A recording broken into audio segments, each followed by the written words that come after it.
Bonjour, dans cette petite vidéo, nous allons découvrir les 7 principaux courants de la psychologie.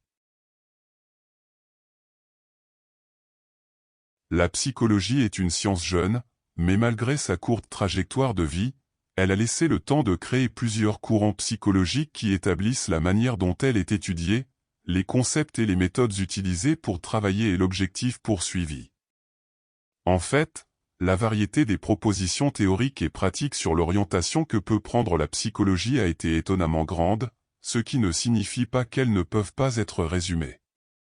Ensuite, nous verrons quels sont les principaux courants de la psychologie et quelles sont ou ont été ses caractéristiques.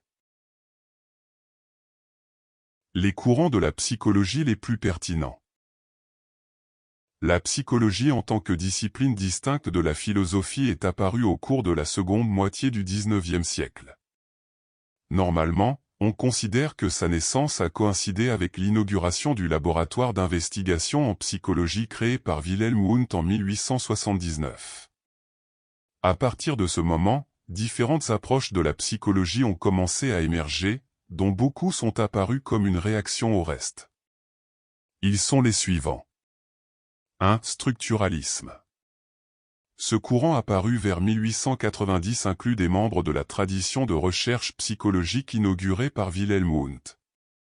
Édouard Titchener était son représentant principal et a défendu l'idée que la psychologie devrait avoir pour objectif de découvrir les éléments fondamentaux de la conscience et la façon dont ils interagissent pour créer des processus mentaux.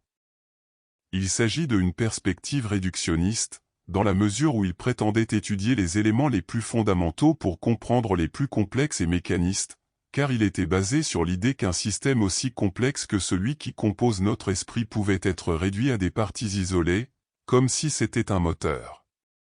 Précisément à cause de son approche plus académique que pragmatique, une autre tendance est apparue qui est venue à la concurrence, le fonctionnalisme.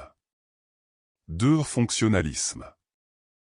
Un des principaux courants de la psychologie de ceux qui sont apparus au début du XXe siècle.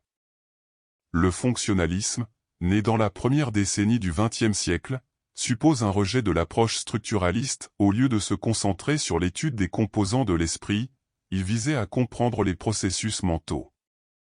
Il ne s'est pas concentré sur les morceaux, mais sur le fonctionnement, c'est-à-dire les fonctions psychologiques exercées dans notre tête et, par extension, dans notre corps. En outre, alors que les approches du structuralisme concernaient des questions très abstraites et générales, le fonctionnalisme aspirait à offrir des outils utiles. L'idée était de savoir comment nous fonctionnons pour pouvoir utiliser ces connaissances dans des problèmes quotidiens et spécifiques. Bien qu'il se soit dissocié du fonctionnalisme, on considère que William James était l'une des grandes figures historiques du développement de la psychologie qui incarnait le mieux les approches et les préoccupations de ce courant. 3. Psychanalyse et psychodynamique. Le courant psychodynamique est apparu pour la première fois à travers les travaux de Sigmund Freud, dans les dernières années du XIXe siècle. Il était basé sur l'idée que le comportement humain, dans ses mouvements, ses pensées et ses émotions, est le produit d'une lutte de forces opposées qui tentent de s'imposer de l'autre. Ce combat est inconscient, mais selon les adeptes de ce courant, cela se reconnaît à l'interprétation de ces manifestations symboliques. Bien que le travail de Sigmund Freud ait conduit à la création de nombreuses théories psychologiques et de différentes écoles de thérapie, la vérité est que n'ont actuellement aucune approbation scientifique, entre autres par la critique que le philosophe scientifique Karl Popper a faite sur cette manière d'enquêter. Article connexe, le ça, le moi et le surmoi, selon Sigmund Freud. 4. Behaviorisme. Le comportementalisme a été consolidé peu de temps après la psychanalyse et est apparu comme un courant psychologique opposant Freud et ses disciples, mais aussi de nombreux autres chercheurs ayant une tendance au mentalisme. Contrairement à ce dernier, les comportementalistes ont souligné l'importance de fonder la recherche sur des éléments observables du comportement, en évitant au maximum la spéculation non justifiée et en fuyant l'interprétation des actes en clés symboliques. Fondamentalement, les comportementalistes ont été définis comme considérant que l'objet de l'étude de la psychologie devrait être le comportement et non ce que l'on entend habituellement par processus mentaux ou, bien sûr, toutes sortes de spéculations sur l'âme, bien qu'à un moment donné. Les processus mentaux ont également été étudiés, bien que compris comme comportement, aussi bien que comportement moteur. Mais même si les comportementalistes voulaient fonder leurs travaux sur l'étude de la matière et non sur l'âme, cela ne signifie pas qu'ils étaient voués à l'étude du cerveau, comme le ferait un neurologue. Contrairement aux biopsychologues, pour faire leur travail, les comportementalistes n'avaient pas besoin de connaître les détails de ce qui se passe dans notre système nerveux lors de l'exécution de certaines tâches. Au lieu de cela, ils se sont concentrés sur l'étude des relations créées entre les stimuli et les réponses. Par exemple, pour savoir si un système de récompense fonctionne ou non dans une entreprise, il n'est pas nécessaire de savoir quels circuits de neurones interviennent dans ce processus. De cette façon, dans ce courant de psychologie, l'unité d'analyse est la contingence, la relation entre les stimuli et leurs réponses, les deux étant observables et mesurables.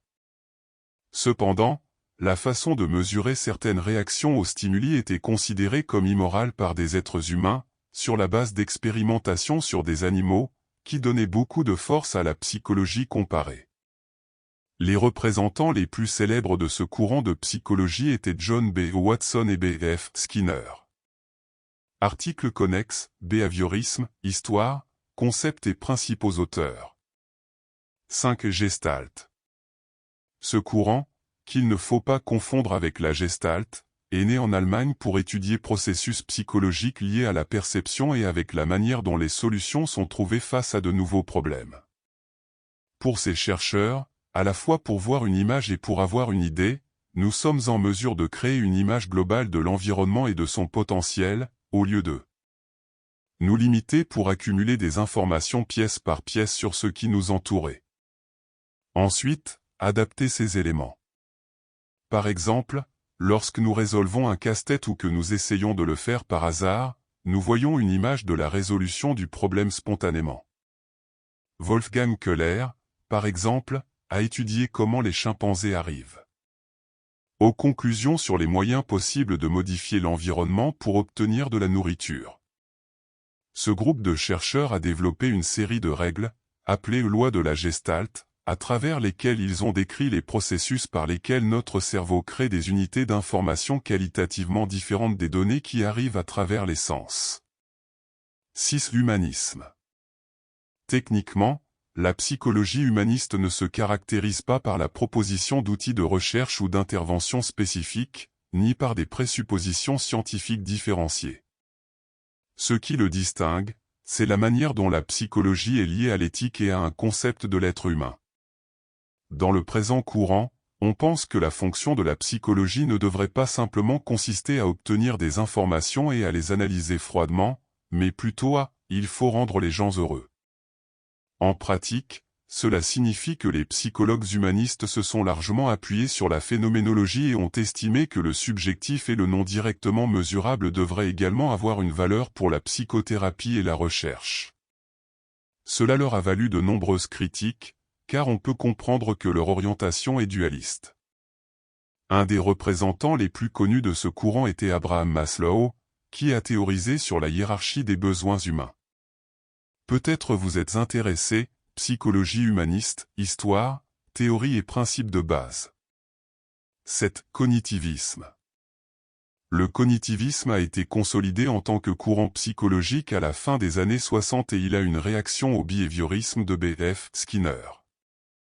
Cela signifiait un retour à l'étude des processus mentaux qui n'étaient pas trop pris en compte par les comportementalistes, ce qui a suscité un nouveau souci des croyances, des émotions, de la prise de décision, etc.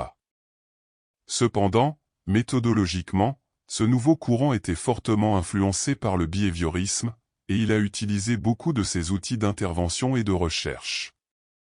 Actuellement, le cognitivisme est la perspective dominante. Merci de nous avoir écoutés. Nous espérons que vous avez trouvé cela bénéfique. N'hésitez pas à vous abonner à notre chaîne pour être informé des nouveautés.